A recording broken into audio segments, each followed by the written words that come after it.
You ever heard of a Zoombini? The genre of an edutainment game is not something that's unfamiliar to those that grew up in the late 90s or the early 2000s. An increase in computer programming and development resulted in the explosion of the CD-Rom game, and how these could be utilized positively as a learning tool for the development of children's education. One of these edutainment games, remembered fondly by many generations, is that of the Logical Journey of Zoombinis, a math, logic, and problem-solving game encouraged to be utilized in classrooms as a learning tool. I was not born in the 90s, but I grew up in the early 2000s, and my mom was an elementary school teacher in the late 90s. She had Zoombinis in her classroom and then subsequently brought the game home when she stopped teaching for me and my siblings to play when we got older. So, having not heard much on youtube.com about this game, aside from a couple of videos, I wanted to make my own exploration into the game's development and history. However, in my research, I learned that there are so many more layers to Zoombinis than I thought. This is not just a game about math. This is a game about so much more. Today, should you choose to accept, we will be taking our own metaphorical journey into Zoombiniville, and hopefully, by the end of this video, you'll know what it truly means to be a Zoombini.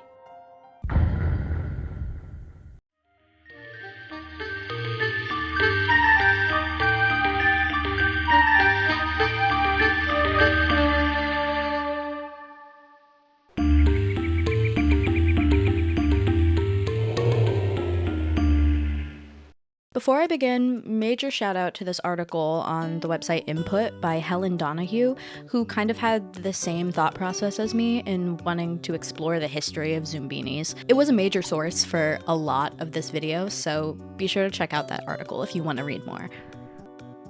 Zoombinis was created in 1996 by co-creators Scott Osterweil and Chris Hancock. Scott and Chris both worked at TERC, which was the Technical Education Research Center in Cambridge, Massachusetts. Prior to Zoombinis, Chris Hancock created Tabletop, which was a data visualization game for children before data visualization was even a common expression. In the creation of Tabletop Junior, which was aimed at younger grades, Osterweil helped, having been hired to add art to the computer programs. It was here Osterweil created the Snoids to represent data for players to sort and categorize. The character of the Snoids was popular outside of the Tabletop Junior game, and Hancock and Osterweil met with Broderbund, a game software development company. While meeting with the Broderbund executive producer, she noticed how much her teenage daughter enjoyed making different combinations of Snoids, and made a $1.5 million deal for the development of a game centered on the characters. Now, Broderbund Software Incorporated is an American software publishing company, and was a leading worldwide publisher of productivity and rich media software. These games eventually turned into the genre of edutainment that started appearing in the early 80s. Broderbund was the publisher of so many really popular and influential edutainment games, including, but not limited to, Where in the World is Carmen Sandiego and Kid Pix. Using the combined talents of Hancock's analytical smarts and Osterweil's storyline and character development, the two spent months crafting a world and developing an idea for the game. In this development of the game, Hancock and Osterweil found the game in math rather than just putting math into a game. Each puzzle was actually taken to an elementary school, Fletcher Elementary School to be exact, in Cambridge, Massachusetts, and tested to make sure that children could understand the puzzle and connected with it, and it would be successful in the game. Due to copyright issues, the name Snoids was eventually changed to Zoombinis, as the Mr. Snoid that they were named after was a comic book character from the mid-1960s. Despite apparent success within the game's development, the developers had some disagreements with marketing and certain design elements within the game. Disagreements ranged from the color of the Zoombini's hair to Broderbund desiring the Disneyfication of the characters to the actual name of the game itself. They won the argument for hair and character design, but the name was something that was hard to fight. Broderbund had been struggling with marketing changes, and with the possibilities that CD-ROMs presented, they wanted to market the game as exactly what they believed it was, an educational game. Even though Osterweil and Hancock believed the game was equally as entertaining as it was educational, the inclusion of the game into Broderbund's Active Mind series meant the name change was staying. Ultimately, the game sold relatively well, and that could be partially attributed to the way my family and I were introduced to the game, its inclusion in schools. Children would be exposed to Zoombinis in school and then come home and want to play more, so they'd ask their parents for the game and the rest was history. Despite complicated acquisitions and multiple business deals surrounding the purchasing and selling of the Broderbund company, Osterweil and Hancock made 2 sequels to Zoombinis, Zoombinis Mountain Rescue and Zoombinis Island Odyssey, neither of which I have played or will be looking at for this video, so just know they exist. Gameplay and playthroughs of the Zoombinis exists due to a Kickstarter to relaunch the game in 2015, which we'll dive into, but first let's talk about the gameplay itself.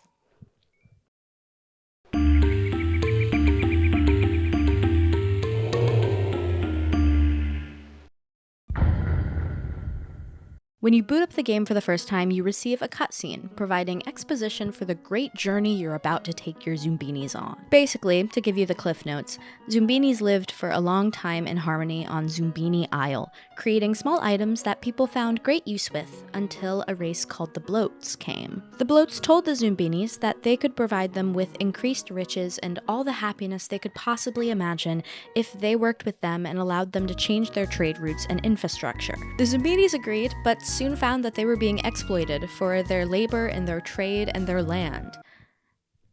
Why does that sound familiar? Anyways, the Zoombinis decide to escape and go on their treacherous journey to their new home, Zoombiniville. This is where the player comes in, as it is their job to guide the Zoombinis safely on their way. Each Zoombini is a blue spherical creature with 4 elements of customization for the character to utilize: hair, eyes, nose, and feet. There are 5 options in each category, and to make a Zoombini, the player must choose one of each, so you can't have a bald Zoombini.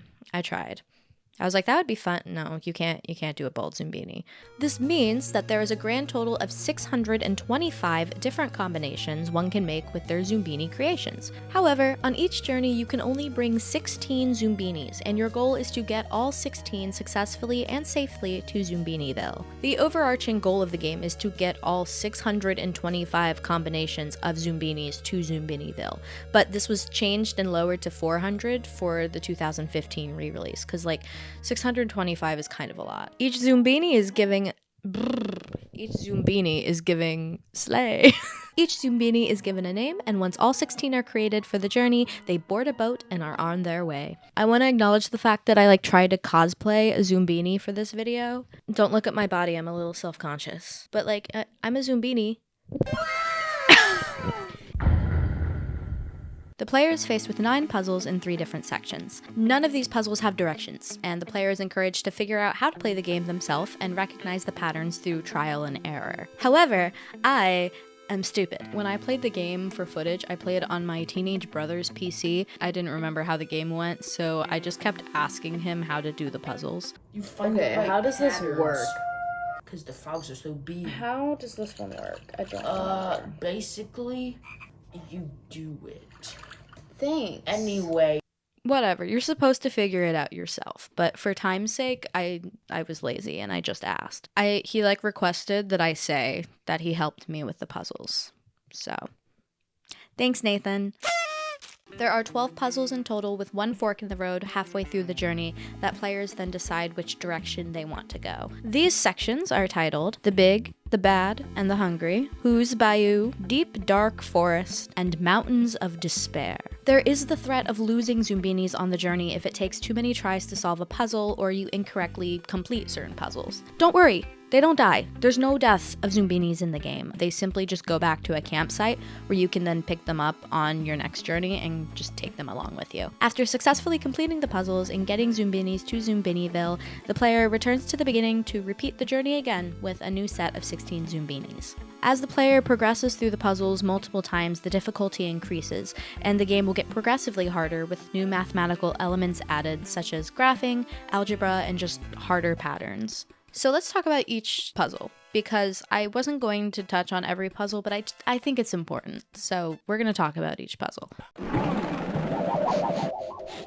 For the first puzzle of the game, you are faced with 2 anthropomorphic cliffs, each with their own set of allergies. Through trial and error, each player needs to figure out what trait each cliff is allergic to, whether it be blue noses, roller skates, or scruffy hair, and figure out which bridge each Zoombini can safely travel on. You have limited tries, as each sneeze from a cliff knocks a peg off of the bridge. The head! Go ahead. Similar to the last one, the players must sort their Zoombinis based upon their features into the respective caves that they're allowed into. Each path and cave is guarded by a rock creature dude, and can I just say, I hate these Unlike the cliffs that have allergies, so it's like a decent excuse as to why a Zoombini can't cross their bridge, these guys just don't care. They just pick and choose, and they're so damn rude about it. Make me a pizza! This is the classic. If you remember only one thing about this game, it is most likely this puzzle. The pizza trolls desire a pizza, and the player must figure out the correct combination of toppings, and then later ice cream as well, that each troll desires. The easiest level begins with one troll, but as the difficulty increases, more trolls are added, each with their own combination they desire, and the combinations get more detailed and difficult. After too many failed attempts, the trolls just start launching your Zoombinis into the stratosphere, so you've got to be diligent with your guesses. These trolls probably want the worst combination of ingredients ever. The perfect pizza! I'm sure if an option was none pizza with left beef, they would want it, because they at one point just wanted sauce and dough. Guys, you can do better than that. After these 3 games, the Zoombinis are brought to a campsite and are faced with a fork in the road. You, as the player, must choose to either go to Who's Bayou or the Deep Dark Forest. My favorite route is the Deep Dark Forest, so we're gonna start with that one. Fleens? You're not fleens!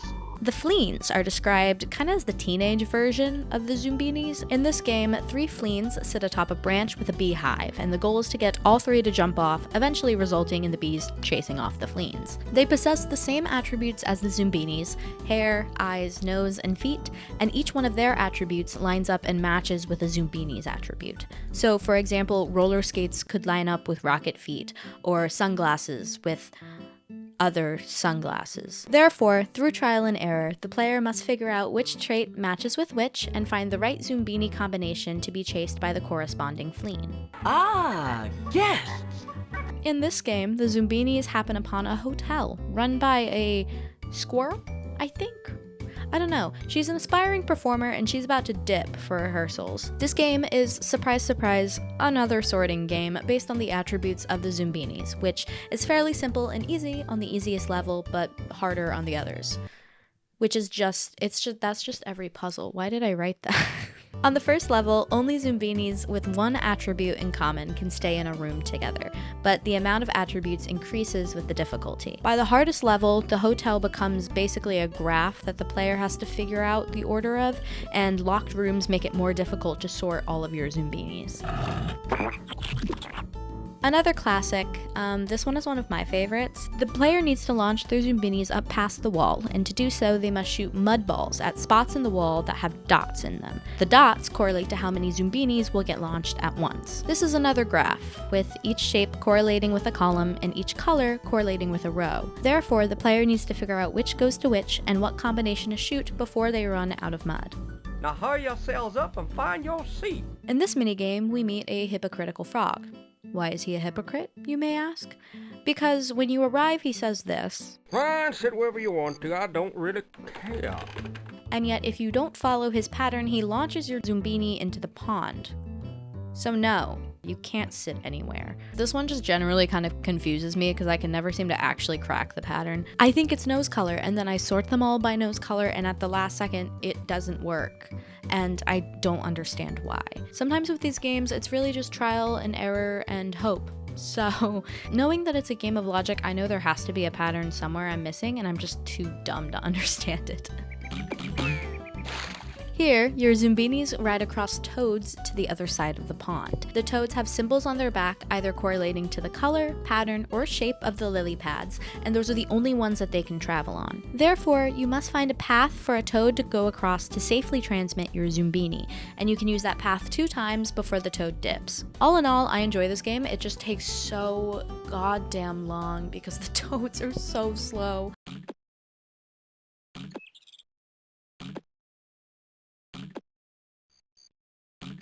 In later difficulties, a swapping stick is involved to swap lily pads to make paths, and then there are also crabs. Okay, so with Stone Rise, you have to match Zoombinis that have matching attributes, like feet or eyes, on the corresponding stone and make the correct combination to get all the Zoombinis across. My problem with this game might just be a bug in the system or a problem with my brother's PC, but every time that I played this game specifically, it glitched. I would be trying to move one of my Zoombinis, and suddenly I couldn't move any of them, and I had to either completely quit the game and lose all of my progress, or continue on from there and leave a bunch of poor Zoombinis behind. This was one of the only reasons I kept losing Zoombinis on the first round. Anyway, now you're gonna have to go back to the beginning because you don't have enough to move on.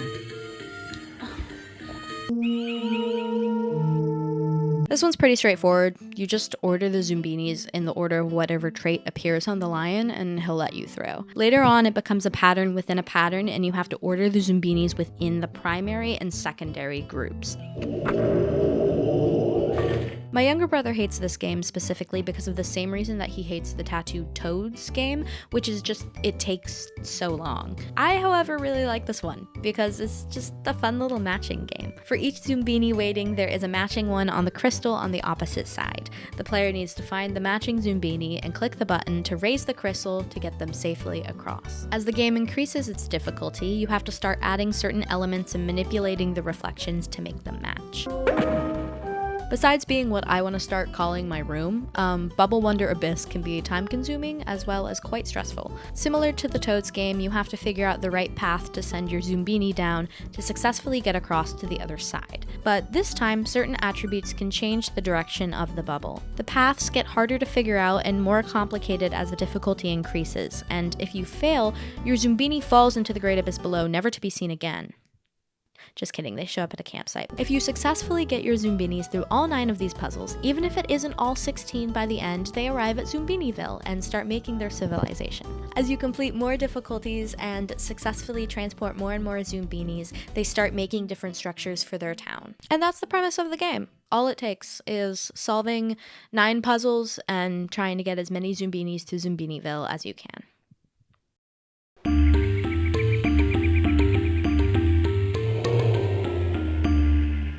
As previously mentioned, the original Logical Journey of the Zoombinis was released in 1996, and by a decade later, the Zoombinis code was beginning to deteriorate, and CD-ROMs were falling out of mainstream as users were beginning to prefer internet-based games. In the mid-2010s, the game software was completely abandoned. Osterweil and Hancock moved on from Turk, but other employees possessed an interest in relaunching the game, knowing from their own experiences and fan mail that it would be well received. There were a couple of issues with this. One was that Broderbund had been bought by Riverdeep Interactive Learning, who then bought Houghton Mifflin Harcourt, and they now owned the rights and the software to the game. The other was that to convince Turk to fund the relaunch itself, it would take 2 years. Luckily, due to the help of a Turk lawyer and a failure to publish clause from a decade prior, the team received the legal rights to Zoombinis back in 2014, just in time for Turk to agree to fund.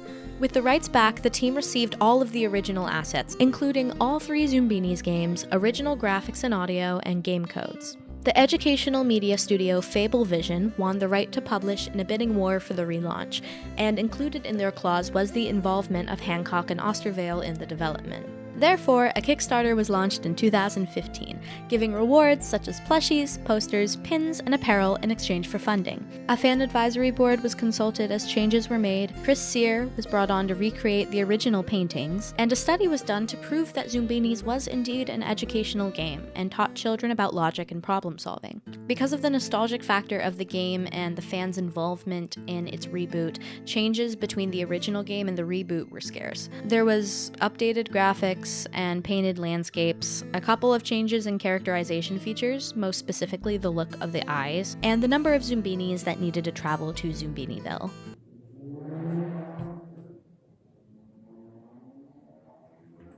Can I help you? I'm filming. The updated game also got rid of instructions that Broderbund included in the original release to the puzzles, arguing that it made the game too simple.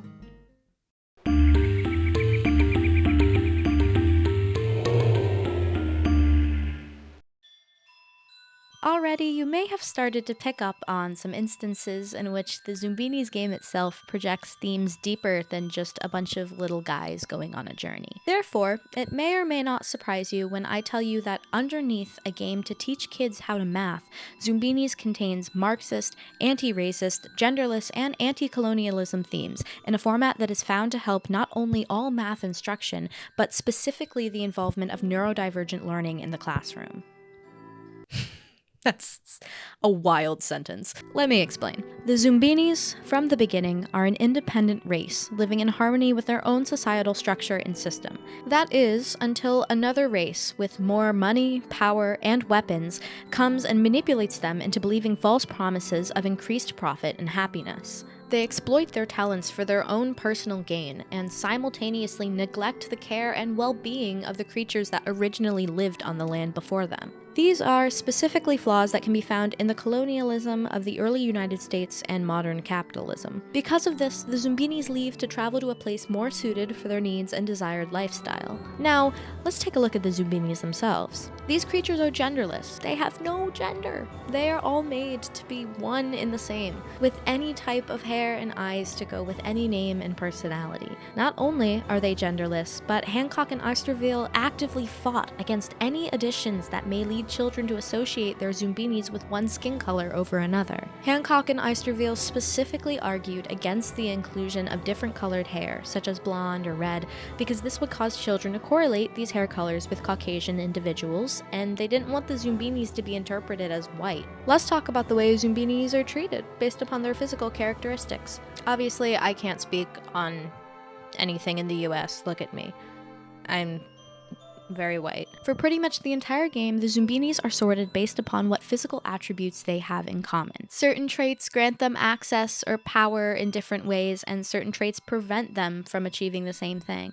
What's worth noting, however, is that the Zoombinis themselves never want to sort themselves in this way. As they travel, it is the external factors and those in higher power that sort the Zoombinis and force them to conform to these discriminations in order to progress on their journey. Much like how those in modern society are unknowingly forced to sort themselves based upon what traits they possess and what is deemed useful to society in order to make a living and survive.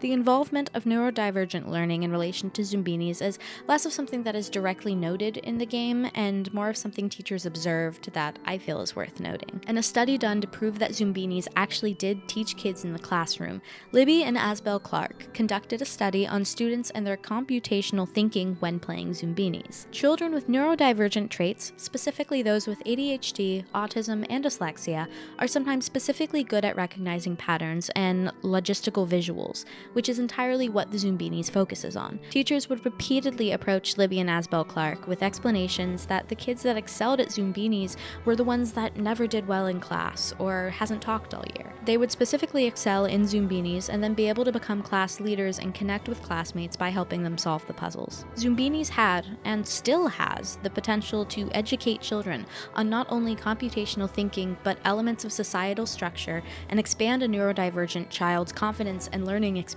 in a classroom. Now, is all of this to say that children that play Zoombinis grow up to become Marxist, anti-gender role, pro-unity adults? No.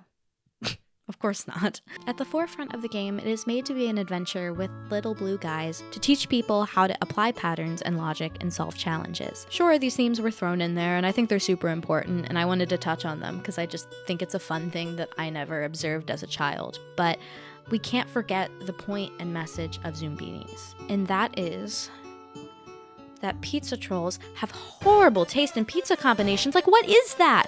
No cheese? No toppings? That's just sauce on bread. Why do you want that?